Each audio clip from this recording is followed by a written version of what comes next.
Okay, let's get into China's new export controls. This is a huge deal for tech. So, let me ask you this. What do your headphones and a fighter jet have in common? The answer? A group of 17 minerals called rare earth elements. They're absolutely essential. And here's the thing. China is now tightening its grip on who gets them. Make no mistake, this is a major power play in the ongoing trade war. So China says it's about strategic competition. But for U.S. industry, it means trouble.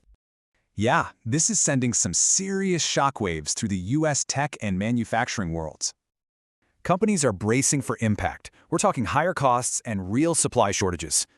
What this really does is show just how fragile our global supply chains actually are. Okay, so what's the rest of the world supposed to do about it? Well, a global scramble for new sources has officially begun. It's a real race. The plan has a few parts: find new suppliers, mine at home, and recycle. But let's be clear, this isn't some quick fix. It's a long-term strategic shift. But, this whole crisis might just have an unexpected silver lining. This pressure is actually forcing some pretty cool innovation in a few key areas. And you better believe investors and environmental groups are watching this one very, very closely. So it leaves us with this wild question. Could this crisis accidentally spark a green tech boom?